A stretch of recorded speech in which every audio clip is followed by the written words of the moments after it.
Кабинетке барып отырған мескен шығып қалды. Ана ақшаң ол. Ақшаң ғана. Төлебейсің.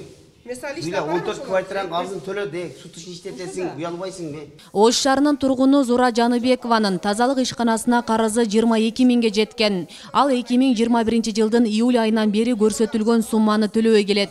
Тиешелүү кызматкерлер карызды өндүрүү максатында мынтип рейд иштерин башташкан.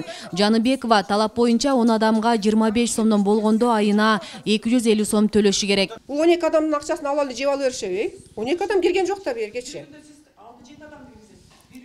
Сен ошону текшерип атасыңбы? 6-7 адам кирген текшерип атасыңбы? Мен сага ушерге отурчу өзүм, бүгүн кечке отурчу 12 адам кире экен. Мен больницада 1 жыл больницада жаттым Бишкектечи, балам алып.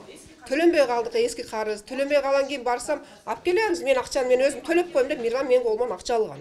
А болуптур деп эркек кол менен ага ишенип.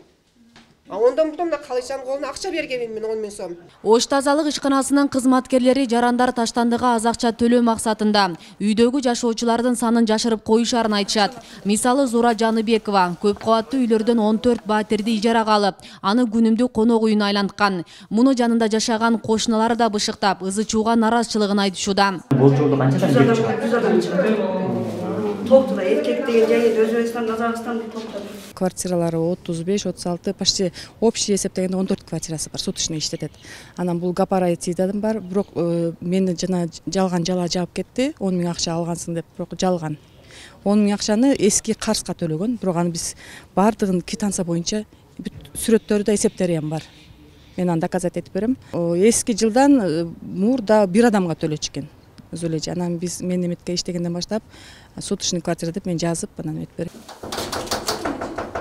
Учурда Ош шаарынын тургундарынын тазалык ишканасына карызы 14 миллионго жетти. Арасында 15 жылдап акча төлөбөй жүргөндөр кезигет. 2021 жылы төлөмдөн качкан 200 жарандын иши сотко жиберилген.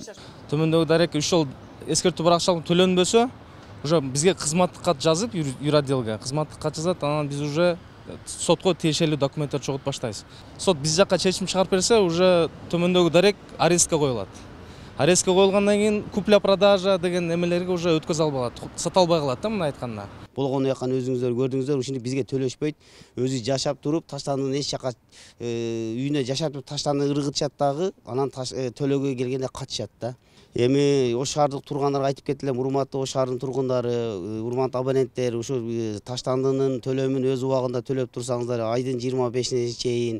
Ош шаарында 500 миңден ашык калк жашайт. Анын 15% таштандынын акчасын төлөбөй келет. Мекеме өзүн өзү каржылаган ишкана болгондуктан дебитордук карыздын көбөйүшү мында иштегендердин айлыгына да таасир тийгизе алат. Биз мына командировкаларга көп жерлер бар, тазалыкка мына орточо Өзбекстан, Казакстан алат.